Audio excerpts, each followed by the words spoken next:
2025년으로 예정되어 있는 세금이 발효되는 순간부터는 영업이익이 급격하게 줄어들게 되겠죠. 큰 격차가 벌어질 수 있다는 거죠. 이런 부분들이 최소 2, 3년 뒤를 내다보는 장기 투자를 할 때 고려해야 될 포인트가 된다는 것입니다. 안녕하세요, 도현명입니다. 이번 시간에는 이미 다가온 기후재앙 그리고 투자시장에 어떤 영향이 있는지에 대해서 말씀드리도록 하겠습니다. 기후변화와 관련된 이야기 굉장히 많이 들어보셨을 거예요. 그런데 그게 구체적으로 우리에게 어떤 영향을 끼치는지, 남의 이야기가 아니라 우리 일상생활과 우리와 관련되어 있는 비즈니스에 무슨 관련이 있는지 이해하시고 싶을 겁니다. 혹시 이런 메뚜기 떼 이야기 들어보셨나요? 아프리카에서 발원해서 그 메뚜기 떼가 역사상 처음으로 중국 남부까지 이르렀다. 실제 이 일은 메뚜기 떼는 예전부터 많았는데 이게 무슨 우리와 상관이 있을까요? 이 과정 중에 메뚜기 떼가 이동한 모든 지역들엔 다 하나도 식량이 남지 않게 됐죠. 농업이 다 중단됐다는 얘기입니다. 이런 과정 중에서 그 지역에서 농업을 하고 있고 식량을 보존하고 있고 또 제공하고 있는 많은 기업들이 비즈니스를 중단하게 됐죠. 여기는 다시 식물과 관련되어 있는 여러 가지 영향들을 끼치면서 우리의 밥상까지 영향을 끼치게 되는 겁니다. 어떤 곳에서는 화재가 끊이지 않고 있고 어디에선 폭우가 이어지고 있고 식량이 만들어지지 않거나 구체적인 문제들이 우리에게 비즈니스적으로 생활적으로 문제를 주기 시작했다는 것이죠. 그러니까 당연히 경제 상황, 투자 상황에도 영향을 주게 됩니다. 우리 가장 익숙한 기후변화 관련된 내용들은 규제에 대한 건데요. 특히 탄소 규제에 대한 겁니다. 전 세계적으로 기후변화가 문제되면서 우리는 선진국들이 모여서 탄소를 절감하자는 얘기를 시작했고요. 이 탄소와 관련돼서 다양한 규제들이 발표됐죠. 먼저 기업들에게 탄소와 관련된 배출량을 공시하라는 발표가 납니다. 특히 이 부분에 대해서는 올해 발표된 내용이 굉장히 중요한데 탄소 배출량을 스콥 1, 2, 3로 나누는데 스콥 3까지 발표하라고 했어요. 1에는 우리가 제품을 만들면서 공장에서 배출되는 탄소가 있고요.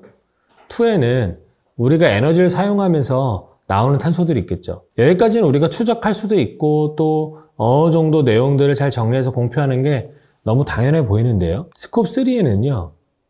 우리가 만들어내는 제품을 사용하는 고객들이 얼마나 탄소를 배출하는가 혹은 우리의 공급망에 있는 다른 곳들에서 탄소가 얼마나 나오는가까지 배출량을 측정하고 공개해야 됩니다. 어마어마한 노력과 에너지가 들겠죠. 이게 실제로 규제로 반영되는데요. 공시를 하지 않게 되면 해당 문제에 대해서 제재를 받거나 아니면 유럽에서는 해당 공시량을 기반으로 해서 탄소 국경세, 탄소량이 너무나 많으면 거기에 세금을 때리겠다는 겁니다. 국내에 있는 몇 개의 대기업들은요.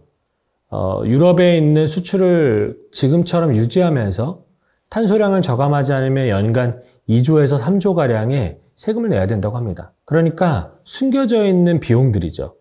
해당 기업의 재무제표만 보면 얼마나 그 세금을 내야 되는지 알지 못하지만 2025년으로 예정되어 있는 세금이 발효되는 순간부터는 영업이익이 급격하게 줄어들게 되겠죠. 이런 부분들에 대해서 우리가 이해하는 게 기후변화가 어떻게 우리의 비즈니스와 생활 속에 영향을 주는지에 대해 알 수 있는 방법입니다. 어떤 산업들의 구체적인 영향이 있을까?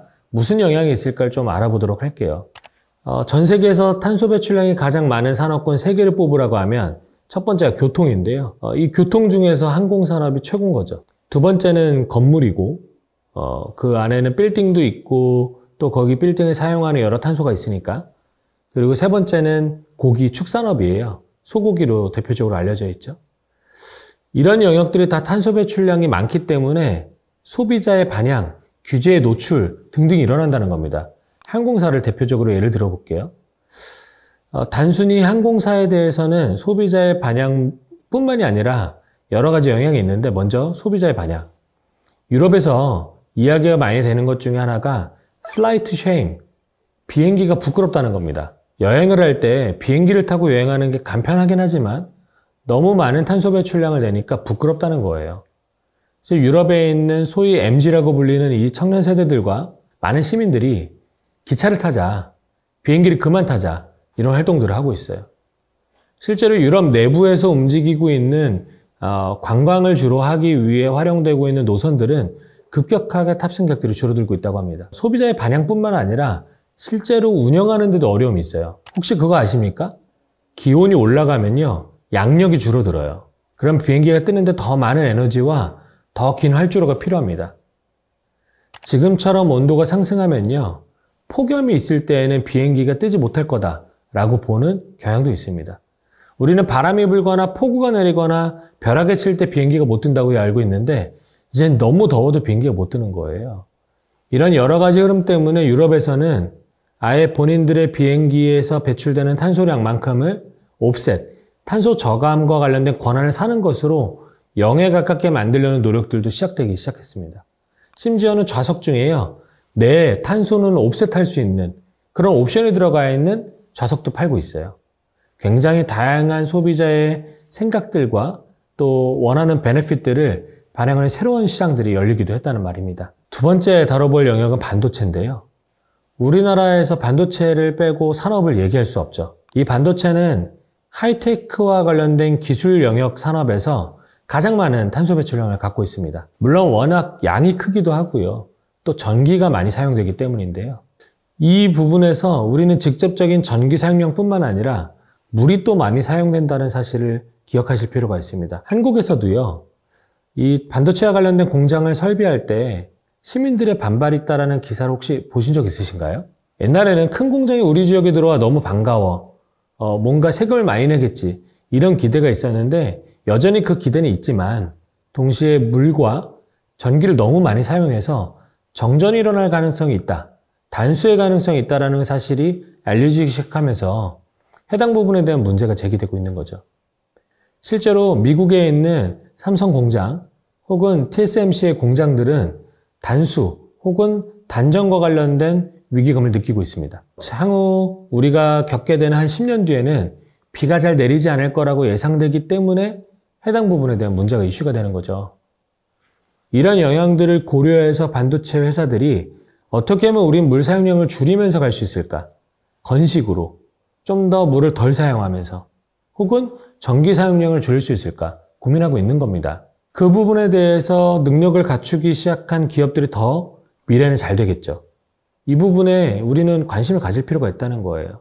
새로운 공정, 어디다가 지금 제품을 팔고 있다, 이것도 중요한데요. 이들이 전기나 물 사용량을 줄일 수 있는 공정도 개발하고 있는지 살펴보실 필요가 있다는 거죠. 심지어 이 반도체는요, 그 반도체 산업뿐만이 아니라 다른 인접 산업에 영향을 줍니다. 잘 알고 계시는 완성차 업체들. 반도체 생산량이 줄 때마다 가장 큰 타격을 보고 있는 건 지금 빠르게 성장하고 있는 완성차, 전기차 업체들이에요. 반도체가 거기에 제일 많이 들어가니까요. 그런데 생산량이 감산되는 순간 해당 부분까지도 영향을 끼치면서 우리가 생각하는 매출이 나오지도 않을 수 있고 또 관련돼서 준비된 회사와 준비되지 않은 회사 간에 큰 격차가 벌어질 수 있다는 거죠. 이런 부분들이 최소 2, 3년 뒤를 내다보는 장기 투자를 할 때 고려해야 될 포인트가 된다는 것입니다. 또 하나의 산업군을 살펴보겠습니다. 보험이 이 영역에 가장 관련이 깊겠죠. 보험이라는 게 뭡니까? 문제가 발생했을 때 그 문제를 보상해주고 거기에 대한 리스크를 해칭해주는 거죠. 기후와 관련된 재난이 발생하면 그 재난과 관련된 피해가 발생하고요. 피해를 보상해주는 게 원래 보험회사의 역할입니다. 근데 문제는 뭐냐면 보험료를 만들고 또 계산해낼 때 미래의 위험들을 다 추정하거든요. 그 추정들이 맞지 않는 겁니다. 기후변화 때문에 재난이 너무 자주 일어나거나 원래 없던 곳에서 일어나기 시작했기 때문이죠. 이제는 어떤 보험업계에서는요, 특정 상품에 대해서는 신규 가입자를 받지 않습니다. 왜냐하면 기후가 너무 많이 바뀌어서요, 그 보험의 방식들로 그대로 했다가는 손해를 보기 때문이죠. 새롭게 미래를 예측하기 위한 인공지능을 도입하고 굉장히 대규모의 데이터를 도입해서 대응해 나가는 방식들이 늘어나고 있는데요. 그것도 충분하지가 않습니다. 인간이 예측한 것보다 더 빠르고 더 다변화되고 있는 기후가 나타나기 때문이에요. 반면 수요 측면에서도 놀라운 일들이 벌어지고 있습니다. 예를 들어서 영국에 있는 보험사들은 연합해서 하나의 프로그램을 진행하는데요. 그 프로그램은 국지적인 호우가 너무나 많이 일어나면서 홍수와 관련된 문제가 발생하니까요.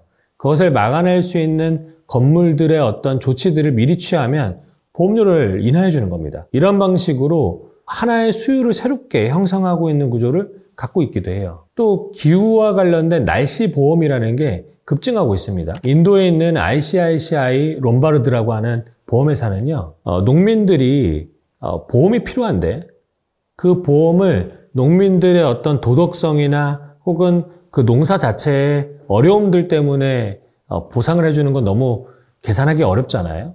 그러다 보니까 날씨에 초점을 맞춰서 날씨가 평균적인 수준보다 너무나 떨어지게 되면 그 해당 포인트에 대해서 보상해주는 날씨보험을 만들어서 대박을 치게 되죠. 우리는 얼마나 이 영역에 관심이 있는지 그리고 대응할 수 있는 능력을 갖추는지를 이런 보험사의 사례에서도 알 수 있게 됩니다.